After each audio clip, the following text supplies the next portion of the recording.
एका छोट्याशा चुकीनं 8 जणांचा जीव धोक्यात. काय घडलं पुलावर?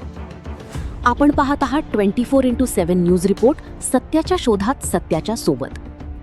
नवापूर शहराजवळ राष्ट्रीय महामार्ग क्रमांक 53 वर भीषण अपघात. एकाच कुटुंबातील 8 जण जखमी झाले असून त्यामध्ये 4 लहान मुलांचा समावेश.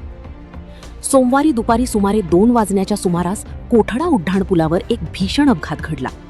दोंडाईचा येथील विवाह सोहळा आटोपून सुरतच्या दिशेने निघालेली बलेनो कार अचानक नियंत्रणाबाहेर गेली आणि पुलाच्या कठड्याला जोरदार धडकली.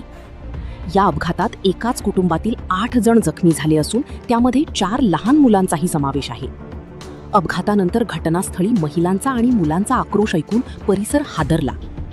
स्थानिक नागरिकांनी तत्परता दाखवत जखमींना तात्काळ रुग्णवाहिकेतून नवापूर उपजिल्हा रुग्णालयात दाखल केली.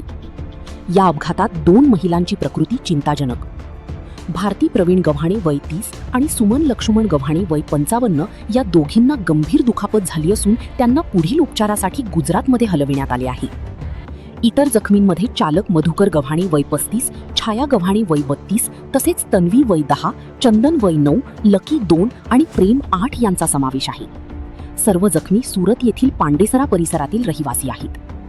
अपघाताचे कारण समोर आले आहे. मिळालेल्या माहितीनुसार वाहन चालवताना चालकाच्या शेजारी बसलेल्या आईला उन्हाचा त्रास होत होता. त्यावर उपाय म्हणून काचेवर ओढणी टाकण्याच्या प्रयत्नात चालकाचे वाहनावरील नियंत्रण सुटले आणि अपघात घडला. सुदैवाने कार पुलावरून खाली रेल्वे रुळांवर कोसळली नाही, अन्यथा मोठी जीवितहानी होण्याची शक्यता होती. या प्रकरणी नवापूर पोलिसांनी अपघाताची नोंद घेतली असून पुढील तपास सुरू आहे. 24x7 न्यूज रिपोर्ट, सत्याच्या शोधात सत्याच्या सोबत. 24x7 न्यूज रिपोर्टसाठी प्रतिनिधी जुबेर शेख, विसरवाडी.